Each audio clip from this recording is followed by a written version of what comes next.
એક સવાલ છે, શું થાઇરોઇડના સ્વાસ્થ્યને સુધારવાની ચાવી આપણા રસોડામાં જ હોઈ શકે? ચાલો, આજના આ વિશ્લેષણમાં આપણે આહાર, પ્રાચીન જ્ઞાન અને આધુનિક વિજ્ઞાનને જોડીને થાઇરોઇડને સંભાળવાના કેટલાક વ્યવહારુ રસ્તાઓ શોધીએ. શું સતત થાક લાગે છે? કારણ વગર વજન વધતું જાય છે? જો આ બધું જાણીતું લાગતું હોય તો સમજો કે આવું અનુભવનારા લોકો ઘણા છે.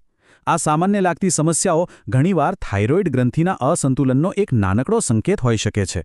ચાલો સમજીએ કે આની પાછળનું કારણ શું છે અને તેના માટે શું કરી શકાય.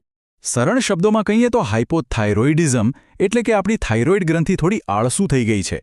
આપણી આ થાઇરોઇડ ગ્રંથિ છે ને એ શરીરના એક ઊર્જા એન્જિન જેવી છે. અને વિચારો, જો એન્જિન જ ધીમું પડી જાય તો શું થાય? આખું શરીર ધીમું પડી જાય છે. તો આજના આ વિશ્લેષણમાં આપણે કઈ કઈ બાબતો પર નજર કરીશું? પહેલાં તો થાઇરોઇડની ભૂમિકા શું છે એ સમજીશું. પછી આયુર્વેદિક ટૂલકિટ અને આધુનિક પોષક તત્વોની માર્ગદર્શિકા જોઈશું. કયા ખોરાક સાવચેતીથી લેવા એ પણ જાણીશું. અને છેલ્લે આ બધી માહિતીને આધારે આપણી થાળી કેવી રીતે બનાવવી એના પર વાત કરીશું. તો ચાલો શરૂ કરીએ. તો ચાલો આપણા પહેલા વિભાગથી જ શરૂઆત કરીએ. સમજીએ કે ગળામાં આવેલી આ નાનકડી ગ્રંથિ આપણા આખા શરીરના સ્વાસ્થ્ય પર આટલી મોટી અસર કરે કેવી રીતે છે?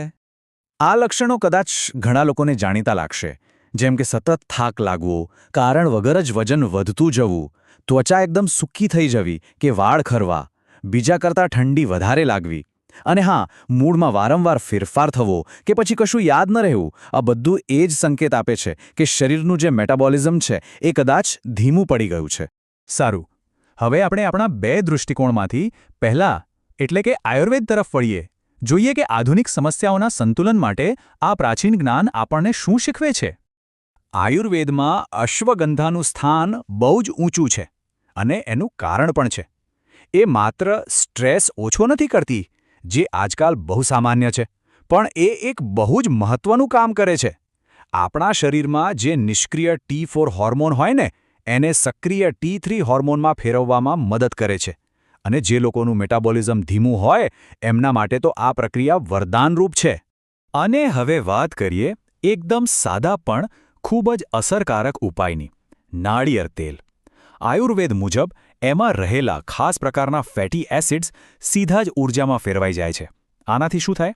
એક તો થાઇરોઇડ હોર્મોન બનવામાં મદદ મળે છે, અને બીજું, જે થાક અને વજન વધારાની સમસ્યા હોય એની સામે લડવાની તાકાત મળે છે. આયુર્વેદનો એક મૂળભૂત સિદ્ધાંત છે, સ્વસ્થ પાચન, સ્વસ્થ શરીર. અને અહીં જ ત્રિફળા કામમાં આવે છે. આ ત્રણ ફળોનું મિશ્રણ શરીરને અંદરથી સાફ કરીને પાચનતંત્રને મજબૂત બનાવે છે. અને જ્યારે પાચનતંત્ર બરાબર કામ કરતું હોય ત્યારે હોર્મોન્સનું સંતુલન પણ આપોઆપ સુધરે છે. હવે ગૂગલની વાત કરીએ. આ ખાસ કરીને એ લોકો માટે છે જેમને ધીમા મેટાબોલિઝમની ફરિયાદ હોય. આ એક પરંપરાગત ગુંદર છે જે સીધું જ થાઇરોઇડના કાર્યને ઉત્તેજિત કરે છે. પરિણામે મેટાબોલિઝમ સુધરે છે અને વજનને કાબૂમાં રાખવામાં પણ મદદ મળે છે. તો આ હતી આયુર્વેદની વાત. હવે ચાલો દૃષ્ટિકોણ બદલીએ. પ્રાચીન જ્ઞાનમાંથી હવે આપણે આધુનિક પોષણ વિજ્ઞાન તરફ જઈએ અને જોઈએ કે સાયન્સ શું કહે છે. આધુનિક વિજ્ઞાન મુજબ થાઇરોઇડના સારા સ્વાસ્થ્ય માટે 3 પોષક તત્વોની એક ત્રિપુટી છે જે સૌથી વધુ મહત્વની છે. સૌથી પહેલું છે આયોડીન. આ તો હોર્મોન બનાવવા માટેનો કાચો માલ છે. બીજું છે સેલેનિયમ, જે એક બોડીગાર્ડની જેમ થાઇરોઇડ ગ્રંથિને નુકસાનથી બચાવે છે. અને ત્રીજું છે ઝિંક, જે હોર્મોન કેટલું બનશે એ પ્રક્રિયાને નિયંત્રિત કરે છે. ટૂંકમાં આ ત્રણેયનું સંતુલન હોવું ખૂબ જ જરૂરી છે. સારું, હવે એક એવા વિષય પર વાત કરીએ જે ઘણીવાર લોકોને મૂંઝવણમાં મૂકે છે. અમુક એવા ખોરાક છે જે આમ તો ખૂબ હેલ્ધી ગણાય, પણ જો થાઇરોઇડની સમસ્યા હોય તો એમને થોડી સાવચેતીથી લેવા પડે છે. હા, તો સૌથી મોટો સવાલ છે કોબીજ, ફુલાવર, બ્રોકોલી જેવી શાકભાજીઓનો. શું એમને બંધ કરી દેવી જોઈએ? તો જવાબ છે બિલકુલ નહીં. મુદ્દો એ છે કે એમને કાચી ન ખાવી જોઈએ. જ્યારે તમે એને કાચી ખાઓ છો ત્યારે એમાં રહેલા ગોઇટ્રોજન થાઇરોઇડના કામમાં થોડી અડચણ ઊભી કરી શકે છે. પણ જેવી તમે આ શાકભાજીને રાંધી લો, બાફી લો કે સાંતળી લો એટલે એ ગોઇટ્રોજનની અસર લગભગ ખતમ થઈ જાય છે. એટલે રાંધીને ખાવામાં કોઈ વાંધો નથી. આ એક નિયમ છે જેને ક્યારેય ભૂલવો ન જોઈએ. થાઇરોઇડની દવા હંમેશા ખાલી પેટે જ લેવાની હોય છે. એને પોતાનું કામ કરવા માટે સમય અને જગ્યા જોઈએ. જો દવા લીધા પછી તરત જ કંઈક ખાઈ પી લેવામાં આવે, ખાસ કરીને સોયા કે કેલ્શિયમવાળી વસ્તુઓ, તો દવાનું શોષણ બરાબર થતું નથી અને એની અસર ઓછી થઈ જાય છે. એટલે દવા અને નાસ્તા વચ્ચે ઓછામાં ઓછો 1 કલાકનો ગેપ રાખવો જ. ઓકે, તો અત્યાર સુધી આપણે ઘણું બધું સમજ્યા. આયુર્વેદ શું કહે છે, વિજ્ઞાન શું કહે છે, પણ હવે આ બધી જાણકારીને રોજિંદા જીવનમાં ઉતારવી કેવી રીતે? ચાલો હવે એના પર વાત કરીએ. તો કઈ કઈ વસ્તુઓને આપણી થાળીમાં સામેલ કરવી જોઈએ?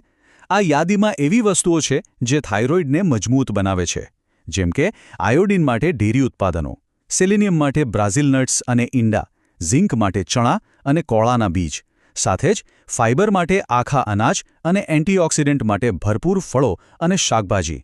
અને હા, ઘી કે ઓલિવ ઓઇલ જેવી હેલ્ધી ફેટ્સ પણ જરૂરી છે.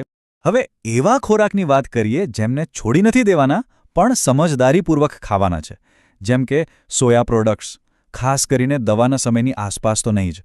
રાંધેલી કોબીજ, ફુલાવર મર્યાદિત માત્રામાં લઈ શકાય. અને હા, પ્રોસેસ ફૂડ, વધારે પડતી ખાંડ, કેફીન અને આલ્કોહોલ, આ બધી વસ્તુઓ શરીરમાં સોજો વધારી શકે છે, એટલે એમને બને તેટલું ઓછું કરવું જ હિતાવહ છે. તો ચાલો આ બધી વાતોને એક દિવસના પ્લાનમાં ગોઠવીને જોઈએ. જુઓ કેટલું સરળ છે. સવારની શરૂઆત ખાલી પેટે દવા લઈને કરો. 1 કલાક પછી પૌષ્ટિક નાસ્તો જેમ કે પોવા કે બાફેલા ઈંડા.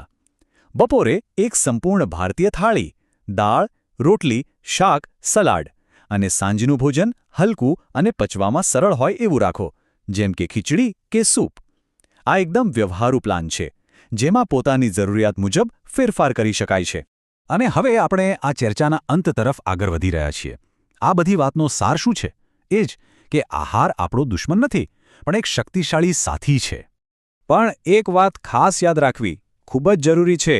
આહાર એ તબીબી સારવારને ટેકો આપવાનું એક ખૂબ જ શક્તિશાળી સાધન છે, પણ એ સારવારનો વિકલ્પ ક્યારે નથી. પોતાના આહારમાં કોઈ પણ મોટો ફેરફાર કરતા પહેલા